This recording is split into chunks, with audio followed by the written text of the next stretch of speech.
Mr. Vice President, thank you so much for sitting down with me. You too. We all know you originally from a memoir, Hillbilly Elegy. Sure.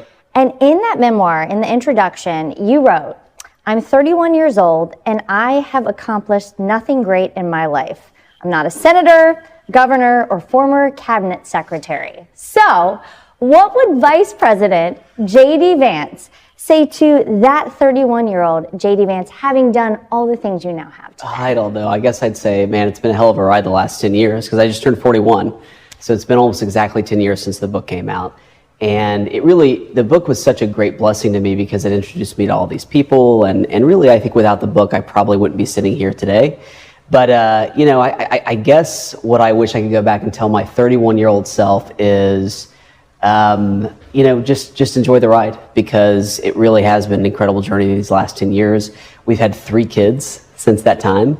And I became a senator, I became a vice president. I obviously got to get a really front seat to some of the incredible things that your father-in-law is doing and has been doing over the past 7 months. So it's amazing, and I have enjoyed the ride, but I might go back and tell myself enjoy it a little bit more, because you never know what's going to happen. Yeah, well, you're proof of that for sure, right? I know. It's amazing. In the book you talk about the tremendous adversity that you faced. Sure. You in so many ways are the epitome of the American dream and what's possible in this country. So in those moments, in those times when it really felt probably impossible and you weren't sure what the way out would look like, how did you keep going? What was it that ultimately inspired you? Yeah, well, I appreciate you saying that. If I could go back and ask myself what's different about me now versus the 31-year-old who wrote it, is I was probably a little bit more resentful when I was 31 years old. I sort of looked at the way that I grew up. I went to Yale Law School and I didn't have the same advantages that other people had. And there was probably a little bit of that victim mentality that had seeped in even to my 31-year-old self. And now I look at it as such a blessing because it gave me such a different perspective on, adversity. It gave me an understanding of people who are struggling. So I really do think it's such an incredible blessing, and I never take this for granted. Right? When I sit in the Oval Office with the President of the United States and we're on the call with some foreign leader, I constantly remind myself, I wasn't supposed to be here. I'm here by the grace of God and a lot of really good relatives, people who stuck by me. And you ask, how did I get through it? I think that the one thing that really helped me, I'll say 2 things. First of all, I was always a person of very strong faith. And I was raised by a grandmother who, we didn't go to church a whole lot, but she prayed every day. She read the Bible every day. And she gave me to understand it. God works in mysterious ways. But there was some deeper meaning to what we were experiencing. And that gave me the perseverance to go through it.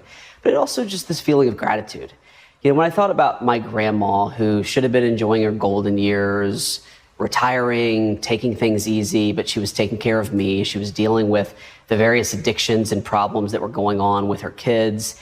I just remember thinking, even when I was a little kid, Mama she makes it possible. She's the person who puts food on the table. She's the person who puts clothes on my back. And it's one of the great insight, even as a teenager, to recognize that I owed this person a lot. And I think that feeling of gratitude is probably one of the great gifts that I had growing up, the recognition that I needed her, that I relied on her, and that without her I wouldn't have been anywhere. And that's the one thing when I meet kids who suffer from adversity, who have tough homes, sometimes, a lot of times, much tougher lives than I had. I always remind them, try to feel gratitude. Because even if you're in the toughest possible circumstance, there is somebody in your life that is going that extra mile. If you feel gratitude at all the people who didn't give you what they were supposed to give you, I think that makes it much easier to get through the day. Was there one specific moment, can you go back and identify any moment where you said, you know what, I'm going to choose this direction. I'm going to choose to pursue something greater than, rather than kind of a victim mentality of sorts? Sure.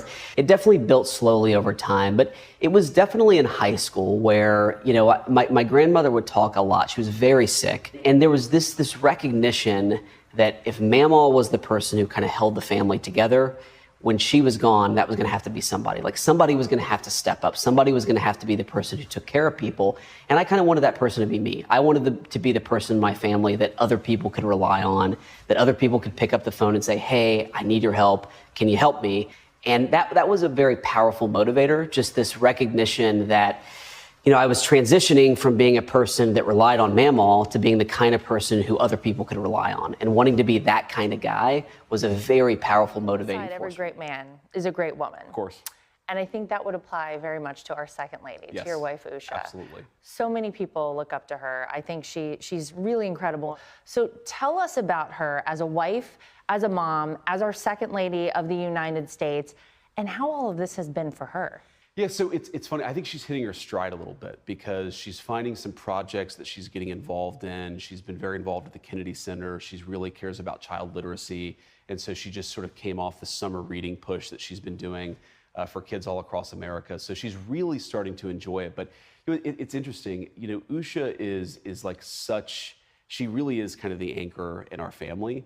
And when people ask like, what is it that makes you tick and what is it that makes her tick? So it's funny, I'm the more emotional one, right? I'm the one who gets fired up and super passionate about things. She's the person who's always a very even keel. So on the campaign trail, when I would read something that would get me pissed off, or like, I can't believe they said this about the president, like it's totally fake, or I can't believe they said this about me. The person who is sort of even keel. She doesn't get too high, doesn't get too low.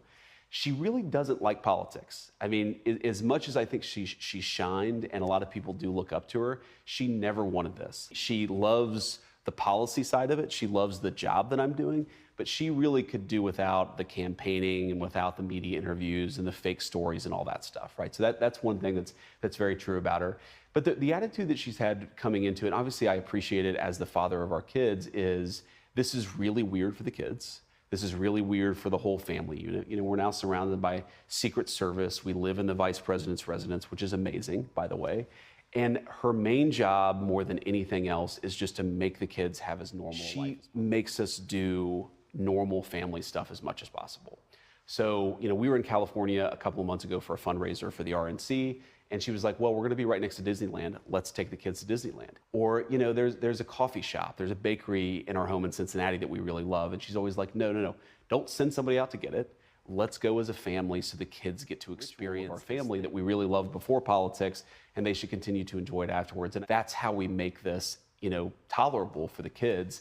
And that's how we make sure that after 4 years of being vice president, the kids, are they still know how to like live a normal life. Like, I don't want them to get used to this. She doesn't either. And she really pushes the family to do as much family stuff as possible.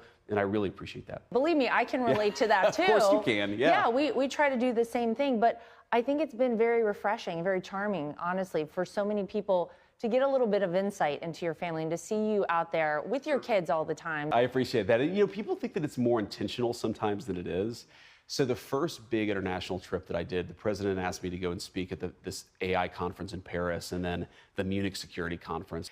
And we decided to take the kids. We were going to be gone for 5 or 6 days, so might as well take the kids with us. And, we land in Paris, and there's this like kind of what's become a famous photo of the kids in their pajamas. And they're all getting off the plane in their pajamas, and everybody's like, oh, look, the Vances are, they're letting the kids be kids, and we really appreciate that we had these fancy outfits picked out for them. They were on the plane, and anybody who's ever traveled internationally with kids knows they were completely zonked out. You have the French foreign minister waiting on the tarmac for us. It's cold outside, and we're like, it's going to take us 45 minutes to wake these kids up and get them off the plane if we have to dress them. So let's just put them out there. Sometimes it's just, again, Usha's very good at this. It's just like, let the kids be kids.